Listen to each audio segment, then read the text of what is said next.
ভগবানপুর গ্রামীণ হাসপাতাল এবং চণ্ডীপুর হাসপাতালের পরিকাঠামো নিয়ে চিন্তিত স্বাস্থ্যমন্ত্রী।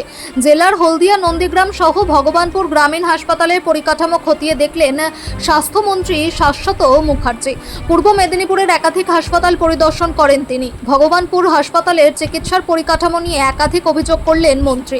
বিভিন্ন চিকিৎসক হাসপাতালে নেই, চোখের ডাক্তার পাঠানো সম্ভব নয়, নেই চোখের অপারেশনের সরঞ্জাম, হাসপাতালে চিকিৎসকের সংখ্যা কম, শিশু রোগ বিশেষজ্ঞ নেই, গায়নো চিকিৎসকের সংখ্যা কম, সাফাই কর্মচারীর অভাব রয়েছে। হাসপাতালের পরিকাঠামো নিয়ে বলেন, যেখানে যেখানে ভেঙে পড়ছে সেই সব স্থান সারানো হবে, নতুন করে রং করা হবে। সব মিলিয়ে ভগবানপুর হাসপাতালের বেহাল অবস্থার কথা তুলে ধরলেন স্বাস্থ্যমন্ত্রী শাশ্বত মুখার্জি। মন্ত্রীজি শান্তনুদা এবং আমাদের বিধায়ক আমাদের বিজুসদা দুজনের সঙ্গে আমি কথা বলেছি। বিজুসদা সাক্ষাতে হয়েছে, শান্তনুদার সঙ্গে ফোনে কথা বলেছি। ভগবানপুর গ্রামীণ, চণ্ডীপুর এই দুটো জায়গা নিয়ে আমরা চিন্তিত। আপনারা গর্বিত আপনাদের জেলা থেকে মুখ্যমন্ত্রী, আমি গর্বিত মেদিনীপুরের জন্য সেখান থেকে এখানে যে যে পরিষেবা নেই আমরা দেখে নিলাম। শিশু রোগ বিশেষজ্ঞ নেই, গাইনি ডাক্তারের অভাব থাকলেও আরও একটা বাড়ানো হবে। চোখের ডাক্তার পাঠাতে পারবো না, কারণ অপারেশনের জায়গা নেই। ডাক্তার এসে দুদিন পরে ঘ্যান করবে, অপটোমেট্রিস্ট পাঠিয়ে দেওয়া হবে। ডেন্টাল পরিষেবা চালু হয়ে গেল।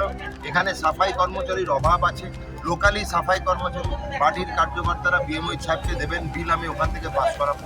হাসপাতাল রং করা, আভ্যন্তরীণ ভেতরেও রং করা, পরিষ্কার পরিচ্ছন্নতা রাখা।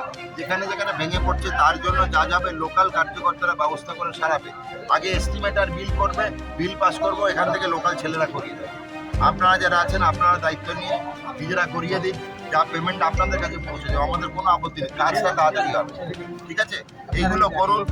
আর আমাদের অ্যাম্বুলেন্সের কথা এসছে, ইসিজির কথা এসছে, আর এটাকে উন্নতিকরণ করে আমরা এক্সট্রা ডিজিটাল আর উন্নতিকরণ করে 100 বেডে নিয়ে যাওয়া। আমাদের বিধায়ক এবং মন্ত্রীরা আপনাদের যা যা সাহায্য দরকার প্রাণ খুলে বলবেন। আমার ফোন নাম্বার আমার কাছে আছে, মন্ত্রীমশাই শান্তনুদার কাছে আছে, নিয়ে নেবেন, কোনো অসুবিধা হলে ডিরেক্ট। কিন্তু যে কটা কাজ বললাম এটা দায়িত্ব, পার্টির দায়িত্ব। খালি স্ট্রিট কর্নার করলাম, মিছিল নিলাম তা নয়, পার্টির দায়িত্ব। কেন বারবার মুখ্যমন্ত্রী কি বলছে, আমি নয় আমরা, হাসপাতালটা কার আমাদের, ঠিক রাখা আমারও দায়িত্ব। কিছু খরচাপাতি লাগে বিএমএইচকে বলবেন, এস্টিমেট করবেন, রিটার্ন একদম ছাপা কাগজে আমরা বিএমএইচকে সাপ্লাই